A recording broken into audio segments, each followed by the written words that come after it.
Кырым ханлығы вақытында Кефе ең балабан шерлерден бірі олып, Кырымның алыш-веріш лиманына сайып еді. Мында тахминен 20 бин ев бар еді. Бұл шерді 100 бин инсан яшаған. Кефе қадими шер оларақ өзінің хусусиетлеріні ташыды.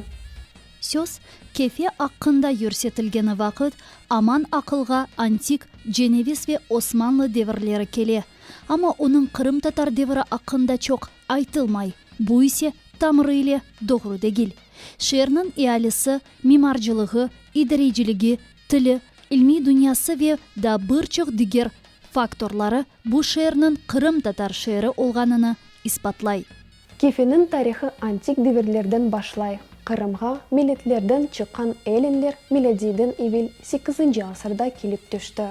Miladiden evvel 600. yılda ise olar Tavrlardan Yarımadanın Cenubi şarkında topraklarını çekip aldı. Ve mında Feodosiya degen şehrini kurmağa başladı. Onaytlı alış-veriş yollara geçken geografik yeri, bereketli topraklar şehrin tezden inkişaf etmesine yol açtı. Mında alış-veriş pek tarqaldı. Feodosiyaga kergen Baspor çarlığı sakinlerini sarmatlar, got ve gunlarının ucuminden korçalap olamadı. Doğrusunu aytacak olsak, sonkilerinin mında kelgeninen şehir dağıldı dep aytmak olmaz. Aksine başta bu şehir sarmatlarını, son ise gotlarını celp etken. Olar mında da kalıp yaşaganlar. Saklanılgan malumatlarga göre, şehir 5. asırda başta alanlarının idareciligine düşken, sonra Bizans imparatorluğu nezaretinde bulungan. Кефе бірқач керелер Бизанстан Хазар каганатына, Хазар каганатından Bizансқа кечкен. Нәтижеде шehir Хазарларның идаречилигинде булунмага башлады. Бу вакытлар шehirде энди чешит миллетлер яшаган. Кайт этмели ки, Хазар девринде шehir өзінің сынырларны азлаштырган ве аман-аман күчүк касабага чеврилген еді. Кырым ярым адасы энди Улуу Ордуга киргенинден сон ордучулар 13. asırda Кефенин бойле алыны көрген едилер.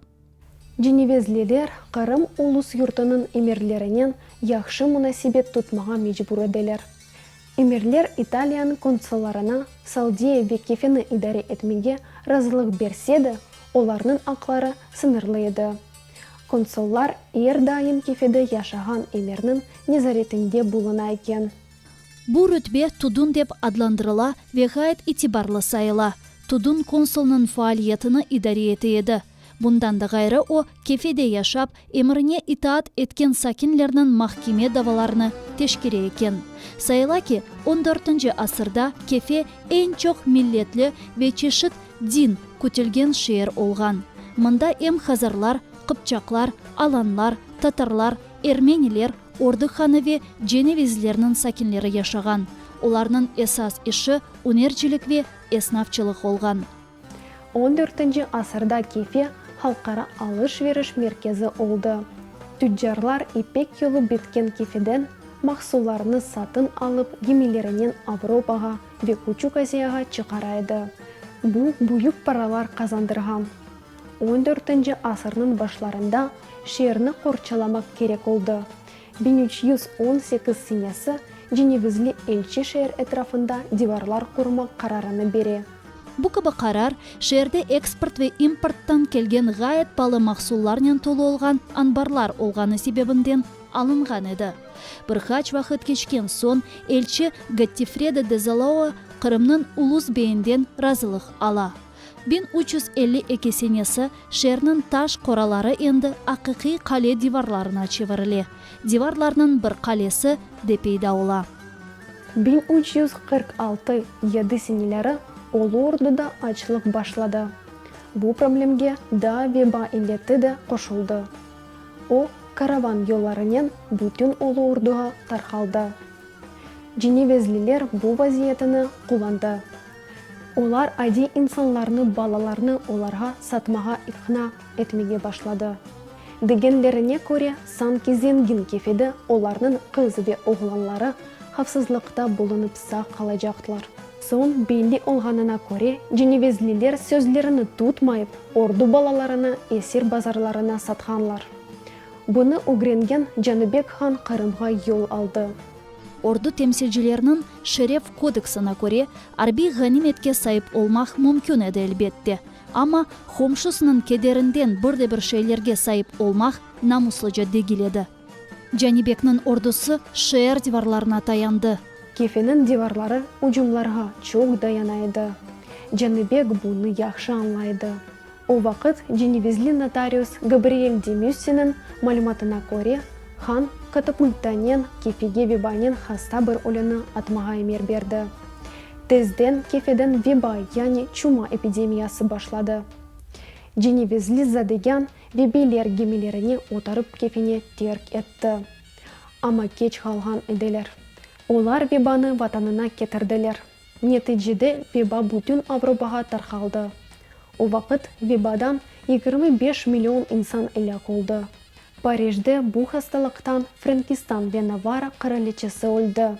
Венецияда белли ресам Тициан әлек oldu. Ама эпосы женевизилер Қырымны терк етмеді.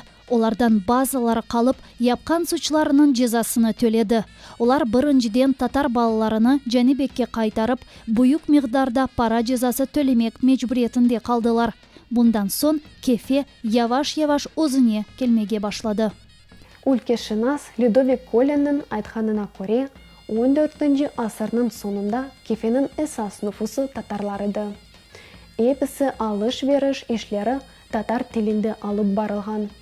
Базарда, шер esnaflarında ve hususan шер лиманларында татар нұтқу ішітілген. Егер кефе ресми шекілде Женевизли илчилерінің идаречилигине олса, ақиқаттен о енді татар шері олып қалайды. Кефе мағлубиетке оғыраған Невбеттеке арби адисе 1434 сенесі юз берді. О вақыт шер консулары Қырымда Қара деңізден алыш-верішке монополия кірсетмеге істеді ве Қырым татарларға қаршы шықты. Итальянлылар мағлубиетке оғырады. Bundan son кефе Қырым идаречилигінен анлашмаға мечбур қалып, тамамы иле яңы Қырым ханына мунасибетлеріні деніштірді. 15-ші асырның башында кефе бір чоқ соқықлары олғанымен айырылайды. Мында мейданлар олмаған, шер бургалар деген кварталларға бөлінген. 1434 сенесі юз берген адиселерден сон женевизилер татарлардан қорқайдылер. Олар татарлармен достлық мунасибетлеріні пекітмеге тырышқан. 1454 сенесі кефенің ялысына Османлы аскерлерінен гемелер келіп чықты. Кефе шерінің сакинлері бір вақытлар ордысынен Хаджи Герай келгені вақыт қорққаны ке болды. Консул Вивальди не беклемеге білмейді. Ама о вақыт кефені Хаджи Герай хорчалады. О Османлы команданымен музыкерелер башлатты. Нетижеде Демир Кахя геми команданы ялыдан аскерлері ile beraber чекілді. Шер үчүн да мойын бір адесе 1475 сенесі олып кечті. Қырым ялысында Османлы ордулары енді. Яны Қырым ханы Менглигерай кефелелерге ярдым етмеге азыр еді. Ама оның қарарына күчлі шерин сүлелесі қаршы чықты. Нетижеде кефе төшті. Менглигерай ханысы Османлыларға esir төшті. Böylelikten Женевизли факторийлерге өлімжіл дәрбе ұрылды. Бұл жылдан сон кефе да 100 жылға Османлы императорлығының Санжақ шеріне чевірілді. Шерде арби гарнизон ерлешті. Санжақ бей üçün сарай құрылды. Ерлі иалиге кележек олсақ есе Женевизлер Қырым ханлығының içine көчмеге башладылар. Ерлі халық, яғни Қырым татарлар есе туған шеріні терк етмеді. Кафа яды кефе деп бұл шер 1475 сенесінден сон адlandырылып башлады. Бұл Қырым татар шері олары қалды. Ресми оларық о Қырым ханы имайесінде еді. Мында sadece Османлы императорлығының арби гарнизоны ерлешті. 15-ші асырның соны, 16-ші асырның башларында кефені яны парлақ еллар қаршылай. Мында балабан жамилер пейда ола. 17-ші асырда Османлы саяхатчысы Евлия Челеби мында тахменен 10 жума жемені сайды. Шерінің дигер диққатқа лайық ері бұл татлы хамам еді. О бұтын шерде екене дегіл екен. Шерде онларжы хамамлар олған. Шерні 105 чешме ве 20 шадырван яраштырған. 1780 уч сенесі Қарым ханлығы дағылды. Кефесе Феодосияға чевірілді. Вақыт кечтікче шер өзінің өзгүнлігіне жойып, ади шерге чевірілді. Мимари әбеделері ise эксериетнен yok oldu. Мен Бияна, бүгінгі программамыз сонына келді. Көрішкенше достар.